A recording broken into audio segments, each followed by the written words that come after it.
listening to The Trauma Beat, hosted by me, Tamara Cherry. Check the show notes for anything that might activate your own trauma responses. And as always, like, subscribe, leave a review. Do what you can if you like what you hear. Episode 2, my conversation with mass violence survivor, Rachel Maurice. So, Rachel, why don't you just start out by introducing yourself?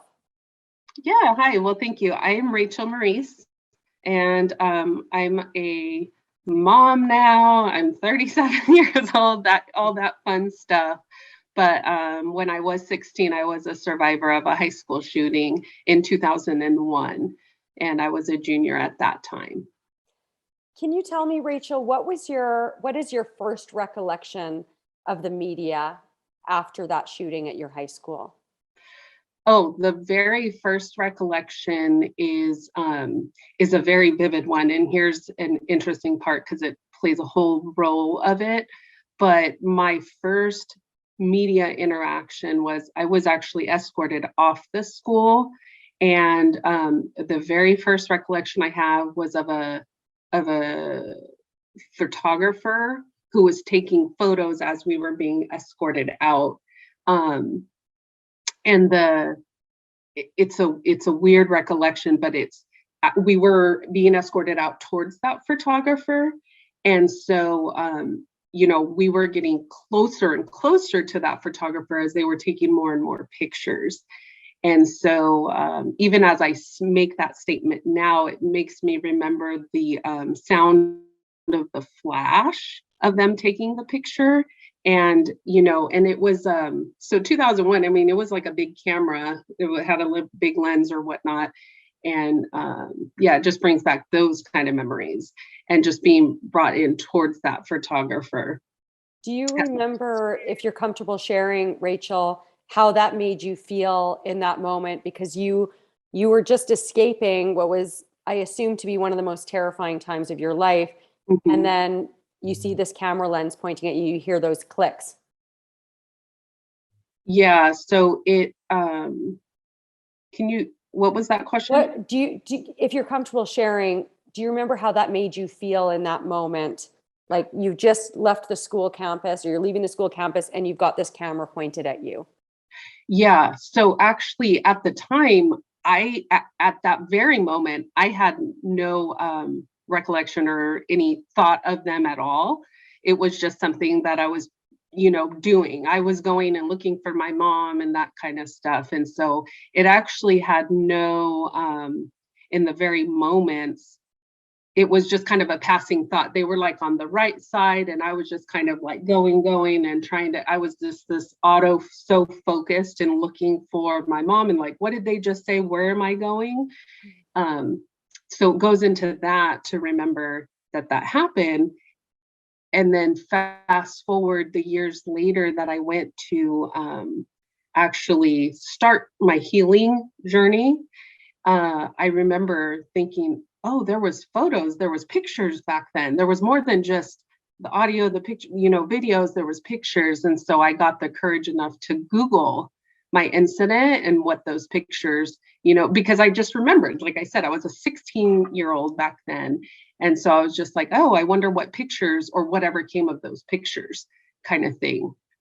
So it did, I did go down and find those photos, and I did find in particular the picture of my hands, kind of running off the campus and whatnot. Mm-hmm. Your hands up in the air.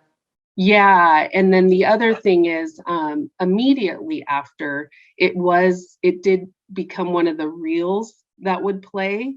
And so the incident of like my, running off and that kind of being in the line and that kind of stuff, it was one of those things that was on the news media at that time.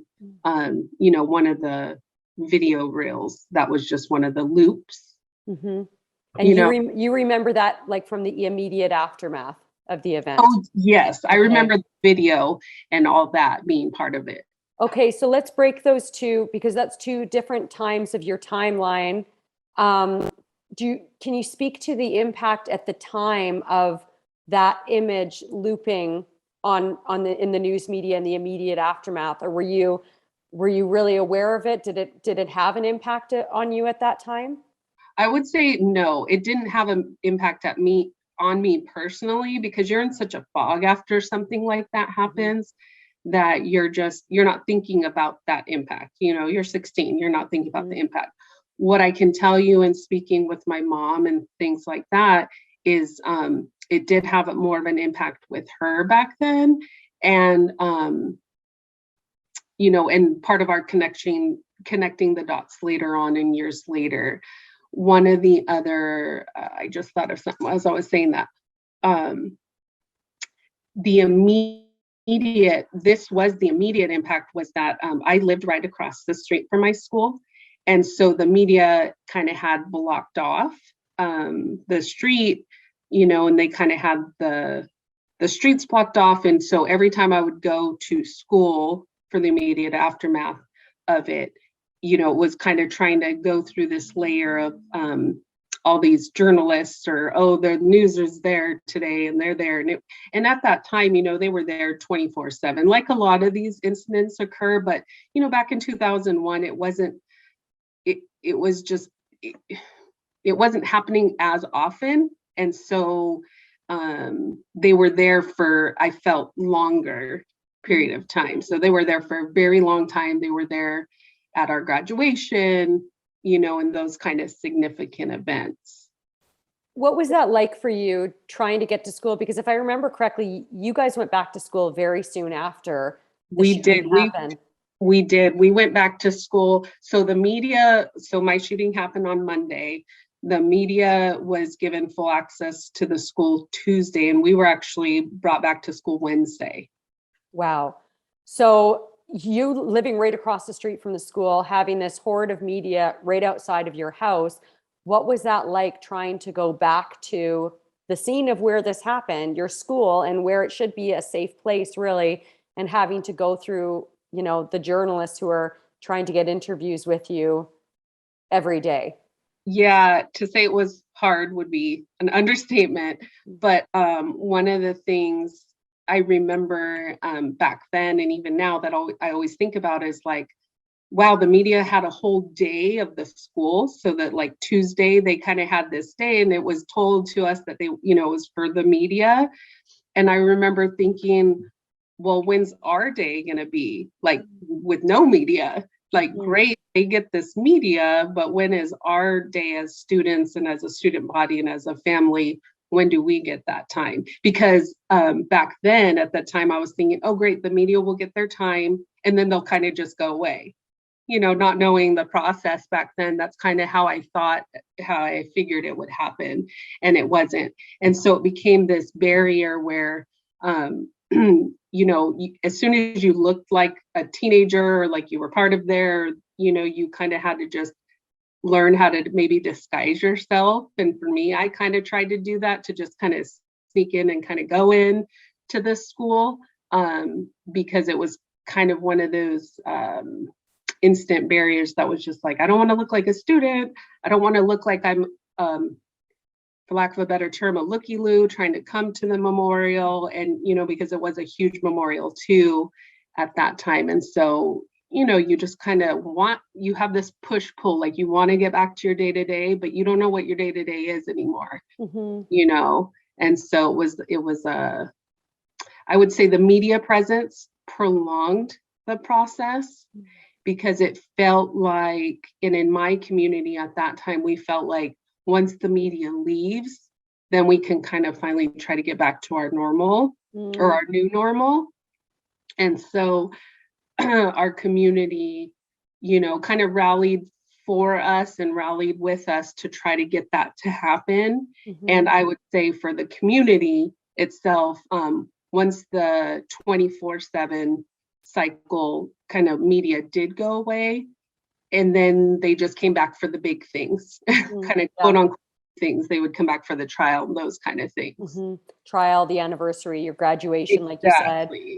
Rachel, I didn't put this in the list of questions, but just listening to what you're saying now, if you're comfortable answering, I think it would be helpful for any journalist to understand this.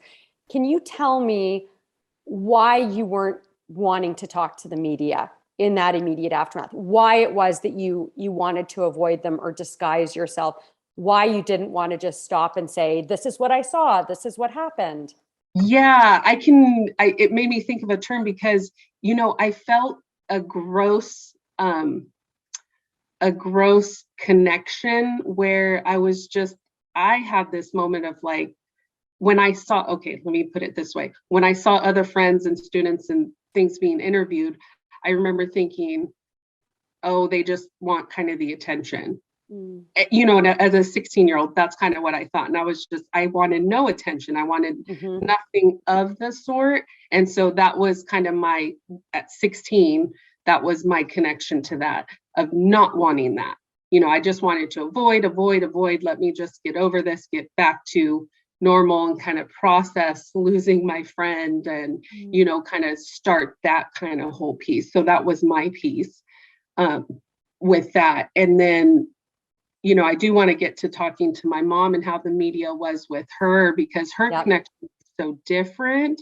That was my next question, actually. Yeah. Oh, so why don't you bring us to that? Because that's something that you and I have sort of discussed in back and forth emails, where you told me about the experience of your mother. Let's start there, where she's waiting for you. It was basically kind of across the street in a parking lot where the parent meetup location was. So just walk me through that story and what her experience was. Yeah, so she was exactly like you said, across the street in a grocery store parking lot. And one of her, she was kind of cordoned off, caution tape, all that kind of stuff. So she was forced to stay in a certain area and had been there, don't know how long, several hours or whatever it was. And when she was in that spot, one of the comments she had made to me, not necessarily at that time, but we've talked about it and it's come up a lot, was she realized they were just there for the story. The media was just there for a story, and she was just there looking for her daughter. And so she realized how ingenuous the media was, or she was just like, get out of my way, let me kind of find my daughter. I think that, how you worded it in one of your emails was that's when she realized that the media is only interested in a story. And for me now, just at the beginning of this interview, you pointed out that you're a mother now. And I think you just recently had this conversation with your mom, right? About what it was like waiting in that. And I can only imagine, because I'm a mom too. You and I are the same age. We're both moms. I can only imagine what that would have been like for you now, hearing your mom talk about waiting for you, waiting for you to come to safety, making sure that you're okay, and having journalists approaching her over and over again, how difficult that must have been. Yeah. I want to talk now because you mentioned, how it was sort of a blur in the immediate aftermath in terms of you being on the front page of the newspaper, that photo and it looping and everything. But what about years later? You mentioned when you decide to Google it years later, when you're at that point in your healing journey, what was the impact then of seeing the images of you from all those years ago? Yeah, so the impact, it made me ill and sick for the gruesome photos. And so now I want to there's categories of the gruesome photos. And for me, the gruesome photos are me visually, with my hands up, that kind of, those of all of us in tears, in fear, and that like just, shock and awe. Those photos. There was also photos, the regular, and it's so unfortunate to have to say regular crime scene photos. There was those as well. And so once I got past kind of those, I got to this place of finding the beautiful memorial pictures. And that's one of the things that the media was great at capturing is, the shock and awe and everything in the immediate aftermath. But to have, for me, the beautiful memorial photos. And because the other picture that you and I haven't gotten a chance to talk too much about is there is a memorial photo of me and one of my good friends in front of the memorial. And then there's kind of a flagpole in front of it, and it's just us looking at it, and it's the back of me. and we're kind of leaning in and hugging each other. And so when I got to see that one, and that one has since, it comes up, I think it was like made a Times article or something like that, but it's often a very, one now, all these years later, that actually comes up. So kind of, it has allowed me to kind of make some type of peace with it, because I see, yeah, they caught me in the front, in that gruesome side, which lasted and, had those kind of negative impacts. But then to have the flip side and having just the back. And that was a moment when I remember a journalist, when I went to that, and they didn't ask, they just were silently kind of in the back. And I remember thinking, okay, because it's kind of hard to kind of go to that place. And I remember not wanting to necessarily go to the memorial because of that, because I'm like, great, now I'm going to have to go by all the media and go by the pictures and want to have this moment. And so it's, in a strange way, had brought this beautiful, kind of push-pull kind of connection. And so now I'm grateful that those photos, that particular and the memorial photos exist, because one thing that journalism, that I don't, it's not a practice of mine, but that I've learned, is they do capture moments in time. And so for a journalist to know that they are going to have that lasting impact on a survivor, on a person, or anything, can be a beautiful thing. And if they can approach it in a way that is just, hey, I'm here to capture this moment in time. You never know what photos you're going to have that'll be there forever for a survivor. And so for me, that is one thing that all these, 21 years later, I'm able to be thankful for, that I have that. That, Rachel, I was getting really emotional listening to you there, because as a journalist, I've been present for both situations. In the immediate aftermath of a traumatic event, wherein as a journalist, you're just documenting. And then also in the days after, where people are coming to place flowers. And I think about so many times that, like as journalists, we hang out at scenes waiting for people to come place flowers so we can interview them, not just to take pictures. But I think about it now, and it's like the feeling of sort of hovering over and letting them have their moment, but then going and putting a microphone in their face. So to hear you talk about what a positive impact it has on you, because on the one hand, you're describing this gruesome photo. And for me, that was very interesting too, to hear you use the word gruesome, because I thought that you were about to describe one of those, as you say, typical crime scene photos, and not a photo of you with your hands above your head.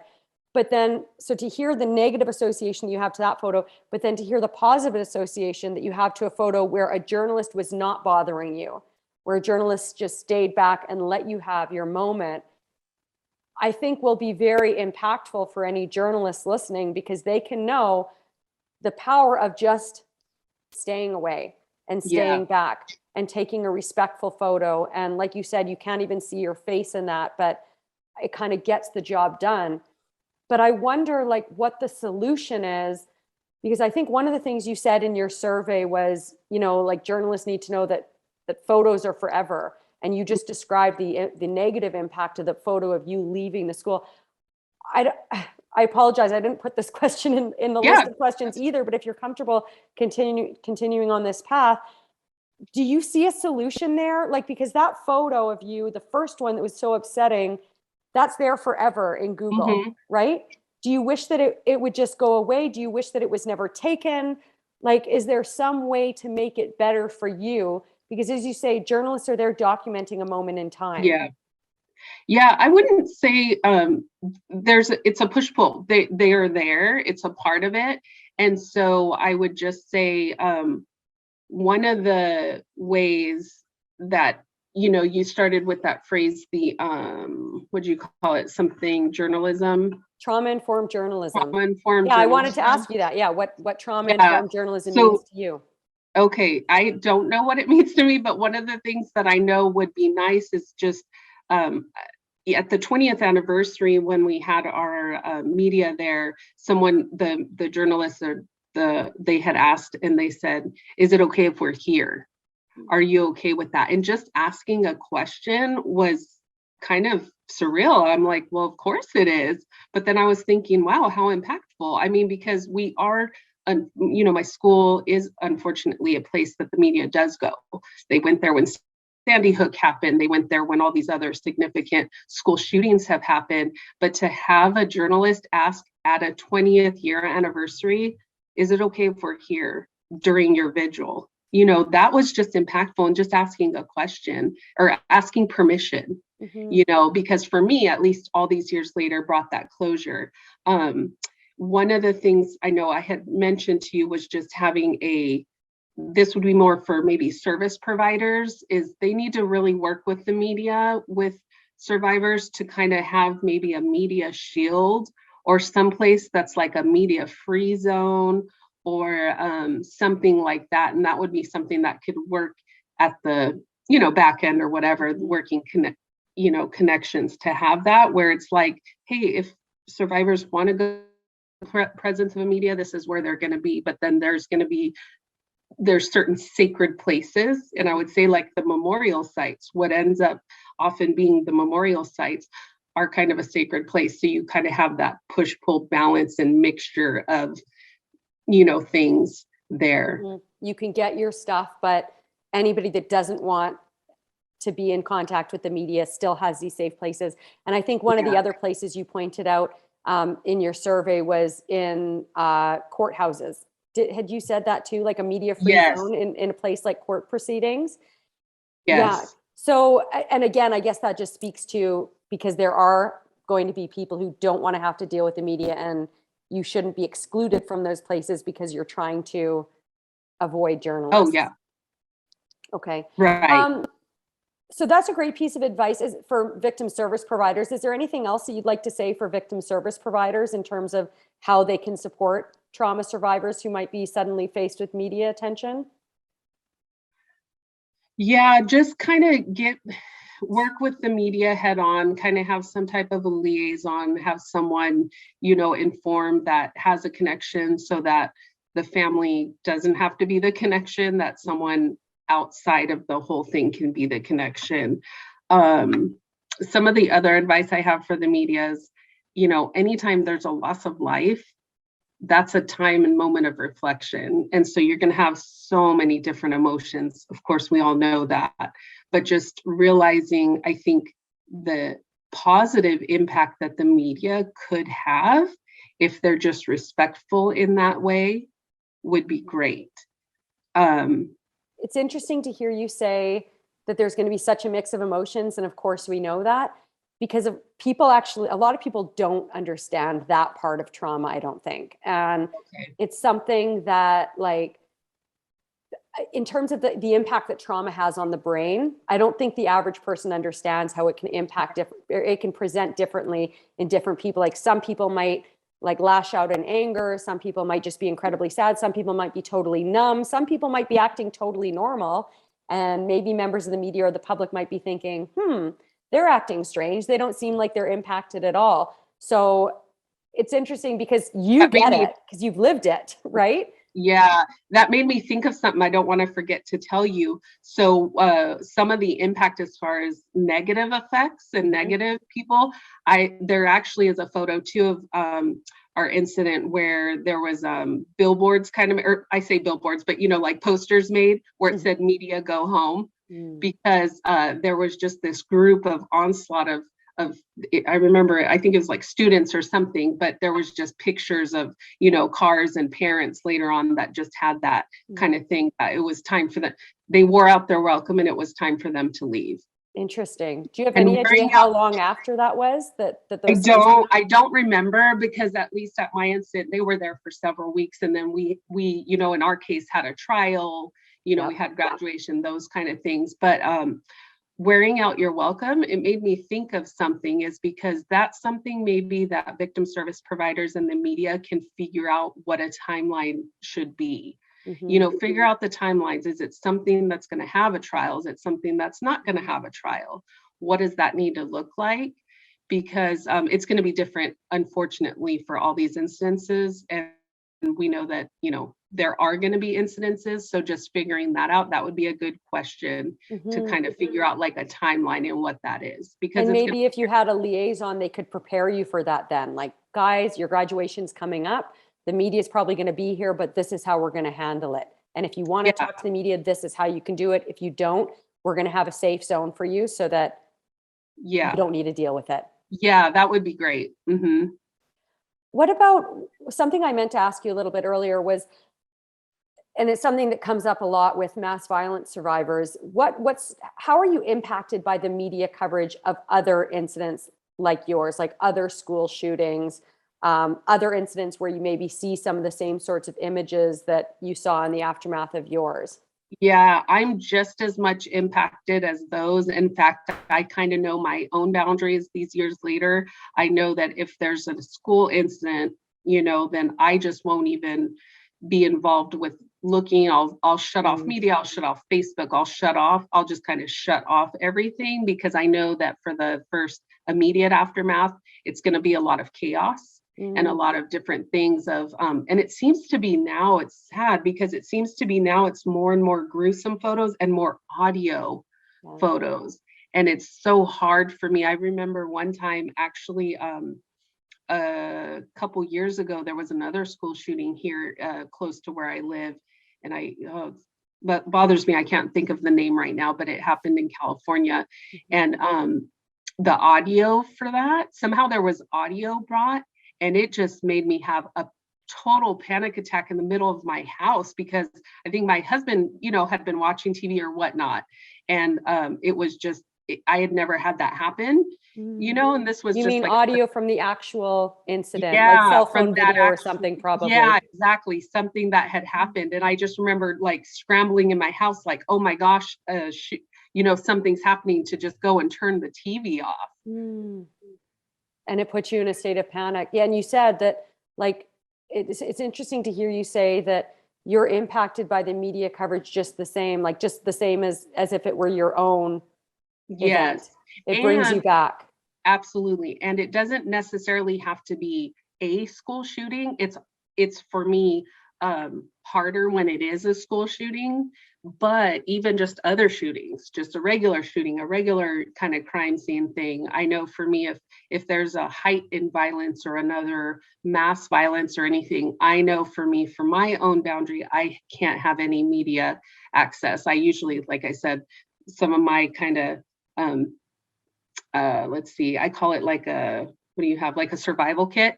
Is I'll shut off my Facebook, I'll shut off my emails, I'll shut off any text messages and those kind of things, to just isolate. And then my family knows, and my daughters and husband and stuff know, okay, we're not going to be watching the news for a couple days. Like, I just can't have, just when mom comes home, let's not have the news on, because it's just that sensitive of a thing. But I've learned, I don't have to do that all the time.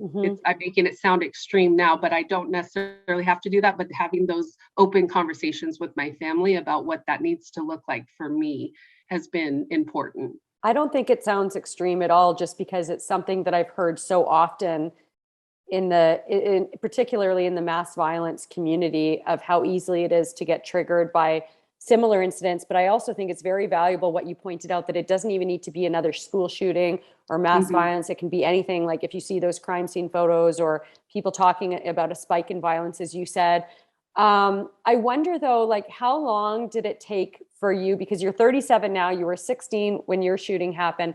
At what point did you realize, I've got to protect myself from that stuff? Because you must have been living with it and being impacted negatively by this media attention for some time before you got to the maturity and the self-awareness level of, this isn't good for me. Yeah, actually, so I have a much younger sister that graduated from the same high school.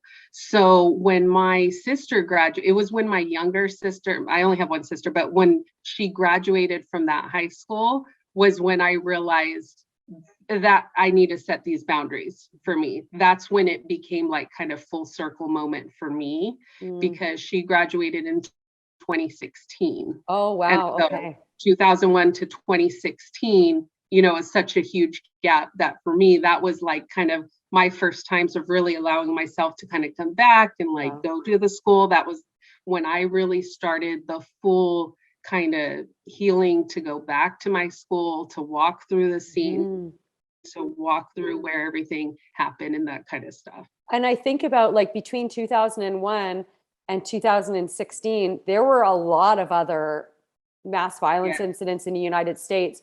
So in that time frame, you were being exposed to those and not really realizing that you needed to protect yourself from it. So it was just correct, grinding away at you, really. correct.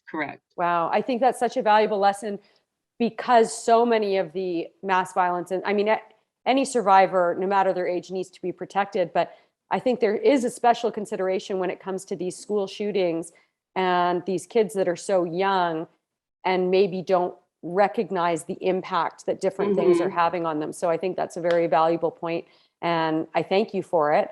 Um, is there anything I should ask you if there's any advice that you would offer, I guess, to other survivors of school shootings or mass violence who are suddenly faced with this media attention?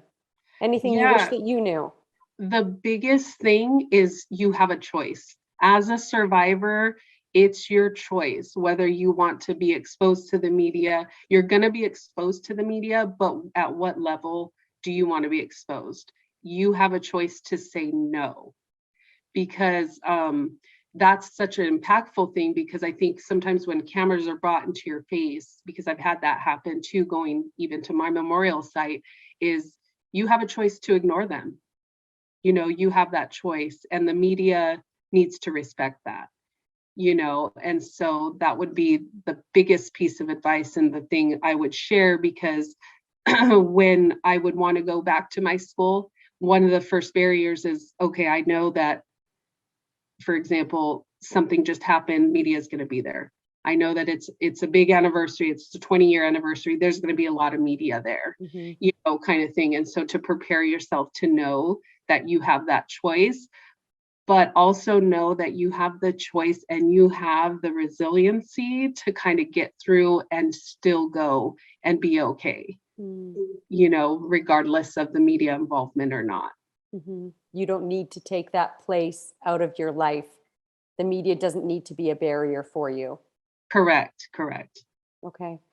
Is there anything else, Rachel, you'd like people to know just in general about the experience of being a mass violence survivor? Oh, where do I begin? There's so many different things.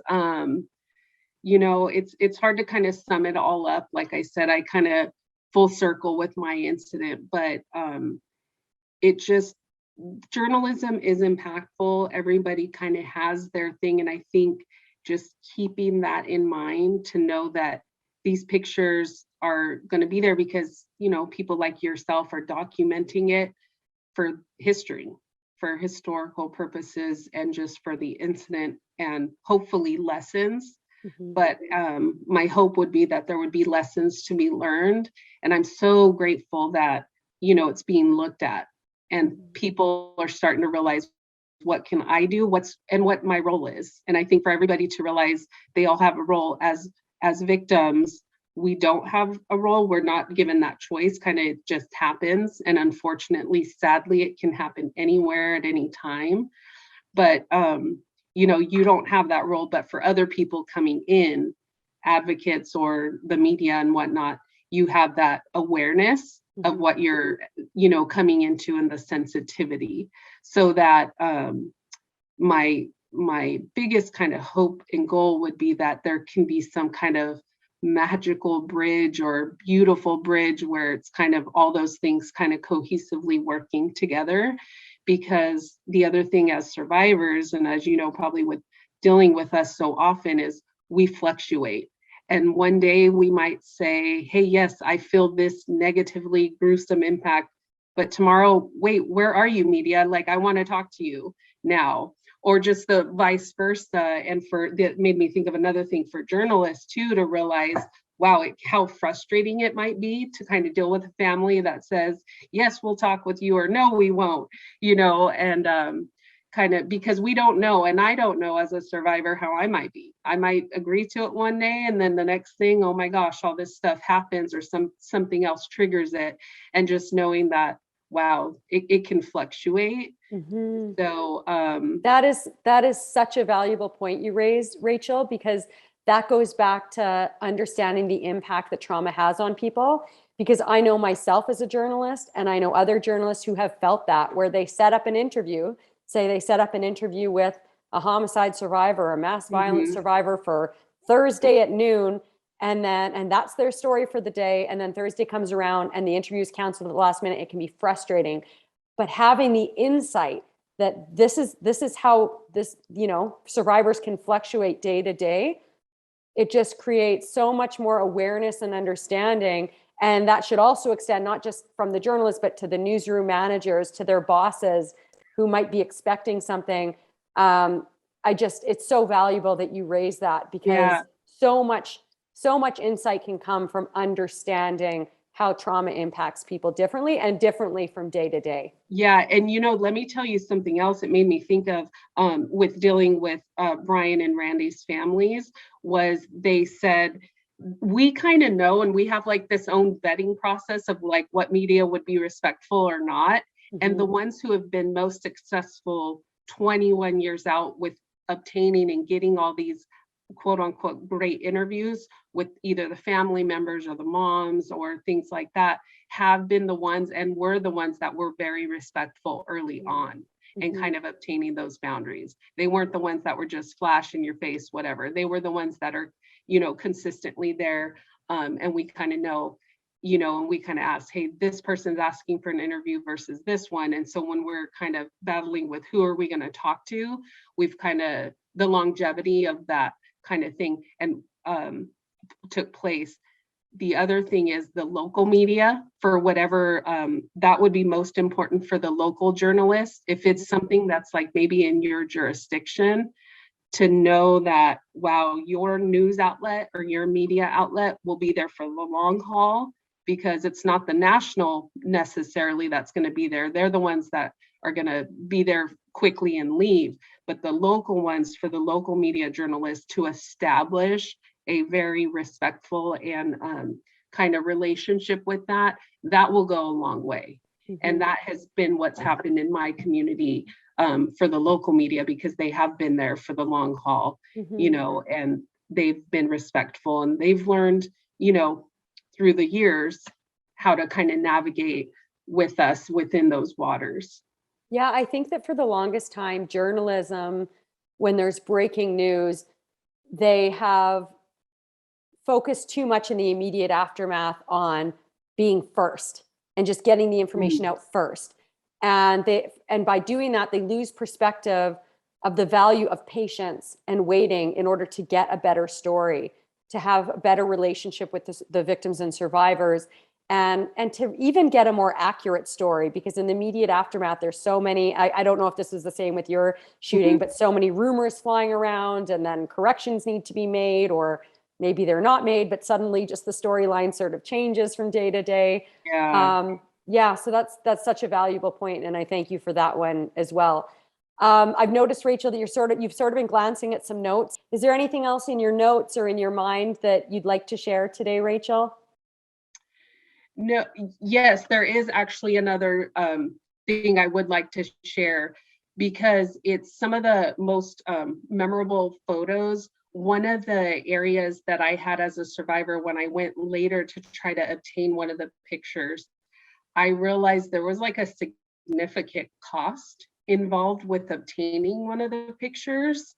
And I had no clue. I was just like, oh, this is a beautiful picture. I would love to have this for, Randy's mom or whatever. And so one of the things that maybe photojournalists or whatever could do is to honor that. And if you have a beautiful picture, give that to the family. That's such a gift that you can have to the family, or to that particular incident, to that memorial, to just be able to give that without, quote unquote, the cost involved in it. That would be a beautiful kind of thing, and something that the media could have. Like I said, my whole goal would be for the media can have a positive impact, and they they have, I say they, but I mean, they have such a negative impact when these things happen, that it would be great for the media to learn that they can have an awesome positive impact. Mhm. And Yeah. so just different ways and things that you could do to try to help that to happen would be amazing. Yeah, that's awesome, because I'm always telling journalists to, think about what the survivor you're interviewing can get out of it. And it's not always clear cut, but in your case, after the fact, you found this photo, and that would have been something that could put a little bit of reciprocity into the storytelling process for you. Were you able to get that photo, Rachel? No, I personally wasn't. I don't even actually know where it is. And the one I'm particularly thinking of is that one, like I said, with me and my friend looking at it. I've taken screenshots of it, but I don't even know now at this time who was the owner, of that picture. So I have no idea. I haven't gotten like a nice, super nice copy of whatnot. Okay, well, maybe somebody listening to this it'll ring a bell or something, and then who knows, somebody will reach it. Who knows? Anyway, okay, Rachel, thank you so much. Anything else you'd like to say before we end this? No, I want to thank you, kind of anybody watching it or anybody kind of taking on that trauma-informed journalism. I love that, statement. And I would think that that can have an impact. And so I just appreciate the opportunity to kind of being able to share a little bit about that. And of course, I always like to end these with my two friends who were lost, Randy Gordon and Brian Zucker, and their families. They were 17 and 14 at the time that they were killed and murdered. And so I just thank you. Thank you so much, Rachel.